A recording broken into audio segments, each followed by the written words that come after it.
Indresiara mukhrenya mokoliato mokosia makai antitikosia na hakatake bahan. Ingiando mokrekitiaso remekatiano ulia khamokondikatese. Imbrotia sukulia le moronda kritia so mokretina noya takara mokhande. Indiano suritia mokrekitia bokoya ambale khantia so makhareteu. Minyano husiata ukututiana aritia mokretikama. Ilia androsiama khandi andor bokotiai. Abaleasiona ritikuya so makhretiamo olia sukutiamo khretikitiona sema babakai. Imitiano kretikia suondia na rubo khrendiana oyelo khondia siamo ya kantia onia tose. Ingiando ya sokora itika mkhakian ya usionia enya khara pakhote te mo ya khatiesa. Imbale ya toro sia tome ya kuya so makhrentiamo ya sukuya lema ya nia toro tia asukonda. Ingiando usiba ya ti a anyo sia tio tia amo sikbosa. Ingianduri betia konja munja jon daraktiala o siamo kontia lia tia chonya. Ingianjo siamo odiana aledada amretiamo kondia mamakateta. Miando sikiatia omboritikala omkodiano mai. India so ya torakitia so mkharetikala mohutiamo husiamo ya te aleda. Interesikia torosia mokrendia maya. Nyonya ayakoya sa makharetikai. Iliato surya mo ya sokoya atarata chon sa makhatetena. India no sikitio ritia bako chona. Miano sikirato siata. Miano ya sikia chona eretion ya so ya hanjon mo ya hanjon da karkitia u ya somo kalia chomokatena ma. Miamontia sukuri tiana untia ndakatia mo ya etu aliando sikia ma kiando de atena. Interasuya tulelelebo sikaria toto makaritika ba. Riandu yala mosiando ya. Mukritiando leatiando masikia moriando. Yandio suku ya lera mondiato ele burundekaya tiando ya la baratema. Mindio rakitiamo sina mokoritika ese. So this is an example of speaking in light language. Others know it by speaking in tongues. Others still, from a more intellectual or scientific basis, would be called glossolalia. The reason why I am making some of these videos is because when I was trying to Google or go on YouTube and try to find people who were speaking in this, more precisely under the terminology of light language, I came across a lot of kind of wild videos, I guess, or just people where they were trying to do it in a very spiritual manner. In the sense, I found it distasteful personally.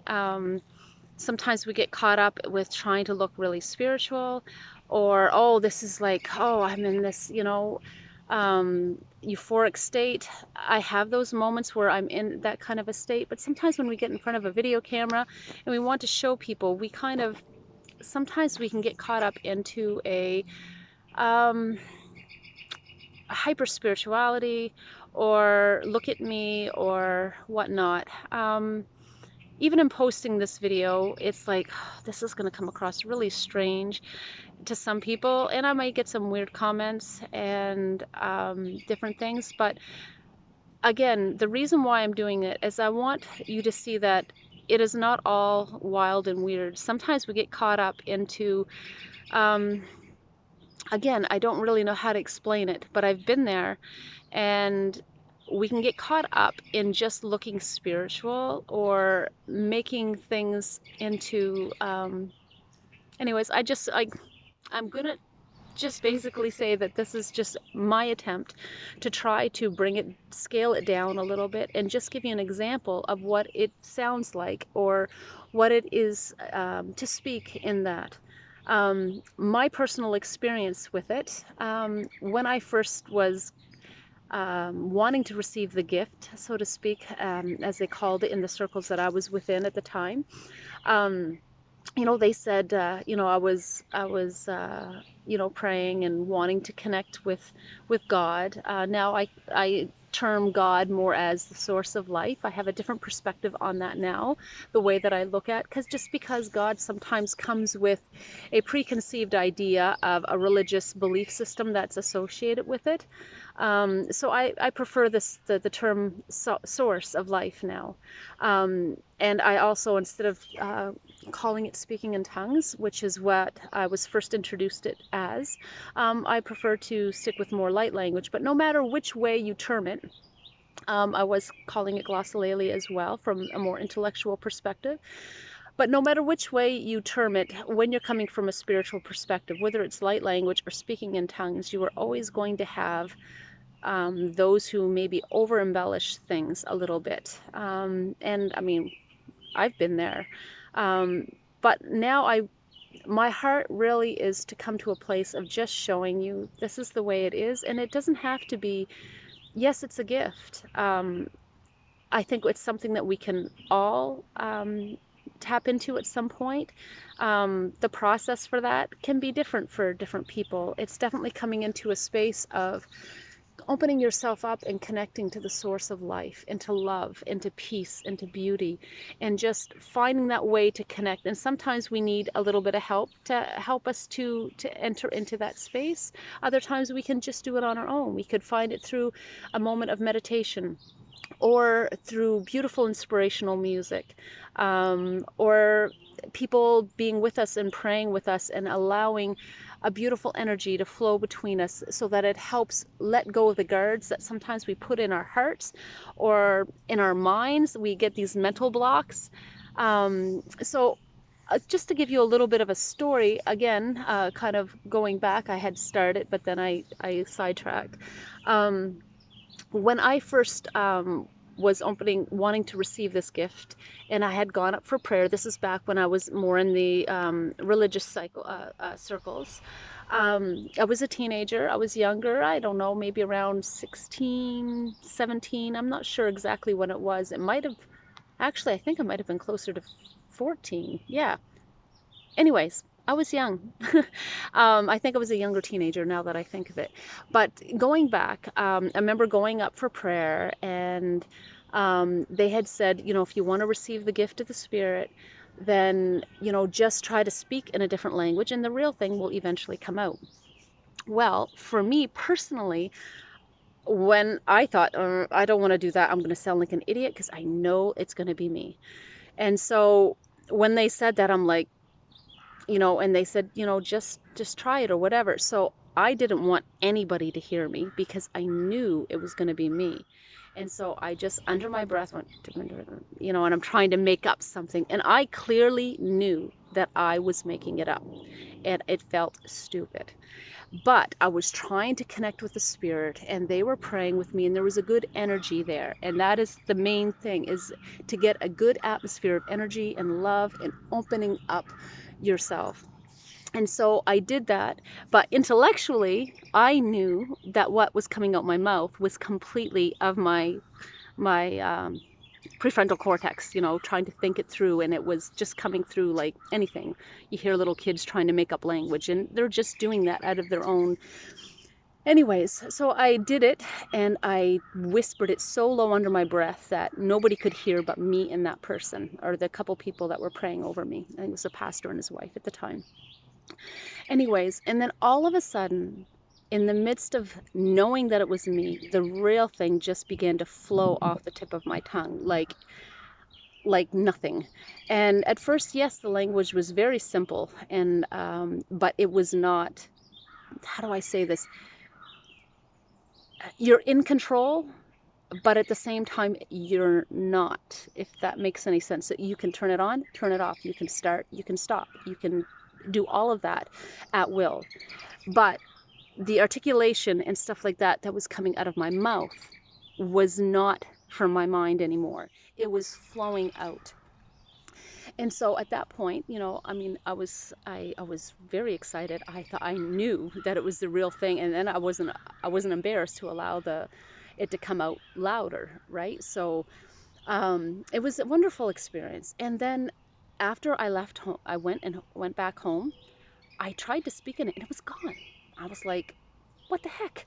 Why can't I speak in this anymore? It was just gushing out of me, and I knew it wasn't coming from my own mind. And for 3 months, I tried to regenerate that, and I knew I was making it up every single time. I knew it wasn't coming from the same flow that I had experienced that night. And then one day I went to a special spiritual service. It was actually called a Women's Aglow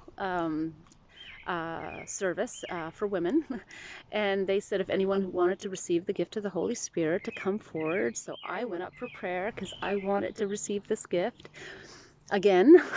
And I went up for prayer, and sure enough, the real thing just flowed out of me a lot more easier this time. I didn't have to go saying it really secretly under my breath. I just went up for prayer. I opened myself up to the Holy Spirit as what was the terminology I used, and it just began to flow through me again. And I was so excited that after I was done, I went to the bathroom, like down at the altar call. Instead of going to sit back in my chair, I went right to the bathroom and I continued to pray and pray. Well, at that time we called it praying in the spirit or praying in tongues. So I went back into the bathroom and I just continued to speak and speak and speak and speak and pray in tongues. And I didn't want to lose it again. And I went home that night and it never left. And it's been with me ever since. And so I know the difference between someone trying to fake it, because within the circles that I was brought up, there were people that tried to mimic it and fake it because they wanted the gift. And sometimes when people say, well, try to articulate it or try to say it, and then they assume that you got it because it sounds similar, but really what you're really doing is mimicking somebody else that has the gift, and certain things like that. So there is a lot of skepticism in the people from the outside looking in, and even within certain church circles themselves, because they have seen it, the fake side, I guess, so to speak, or the one that's been learned or trying to be copied or made up or whatnot. You know, everyone trying because they want to have it so bad. So I've seen where it's been done, maybe not like, what's the right word? I don't know.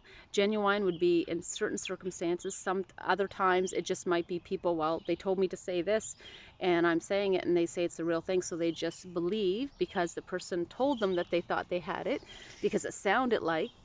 And I've met people who said, I literally copied it and I know it's not real because I copied it for this period of time when I was in those circles and I knew it wasn't the real thing, but everyone said I had the right thing. So I've seen the genuine and the ingenuine side to the gift. So I can understand the skepticism that is there. But I've also seen the very beautiful genuine. And for me, I've had that experience and I know that it's not something that I can articulate. I only speak English, and over the years, as I've continued to speak or pray or whatever way people want to call it, I've seen the language develop and change, and it's been really neat. This past year especially, it has very much articulated into a whole other type of way of speaking. Even though I can't say that I speak a different language, I know that it's a different articulation of it. And I've had a few different ones. I'm like, holy cow, where'd that come from? That is so cool. This is a new one. I don't get the real brand new ones, like a whole different type of style of language. I don't even, language is the right word to use. It can be called different things. So within the circles that I'm within now, I call it light language, which is also known as the language of the soul. So in religious circles, you hear of speaking in tongues. If you're looking into an intellectual perspective, or people that have researched it from a scientific perspective, I don't even know if you can say quite scientific, but just as research, like they've done brain scans while people speak in it and while people speak in English, and they kind of see which parts of the brain. They have tested suggested that it does come from two different types of the brain, but they remain neutral as to what or how it happens. So in those cases, it's called glossolalia. Um, so there's different perspectives for sure of what one can call it, and you're going to have different versions of how it's used and how people say that it's supposed to be used, and you might hear some really wild things that are far-fetched, and it's just caught up with what you call it, hype, or people perpetuating it into something more than what it really is to try to make it sound like, oh, look at this wonderful gift that I have, and I'm so spiritual because I have this gift. Versus it is nothing in and of ourselves that we receive it. Other people have gifts for different things and or different abilities. Some people are able to see colors with musical notes, and that is a science phenomenon. Brain, the way the brain is able to connect with certain things, people have that type of a gift. Some people have the gift of deep sensing and feeling others people's emotions and just knowing things. Some people are very sensitive to energy, and other people are very, very highly intelligent, smart people, can catch on to things in a, and that's not me. Like, I'm not the type that can just do mathematical stuff. I got mosquitoes buzzing around. Mathematical stuff very easily, or intellectual stuff. It just doesn't, me, it's creativity. I have a natural inclination to wanting to be open to what I call the source of life, or the spirit of life. How all of that originates and begins, we leave the beginning to whatever the source of life is or came to be. Interjecting how it all happens, whether it's through religious belief systems or through purely scientific evolution. Nobody can explain the very beginning source of life. And so to me, God, if I'm going to use that term, it is the source of life, and it stems through a form of evolution, life experiencing itself through us, but not in the hardcore, absolute physical way of science that I know of evolution, and not in the way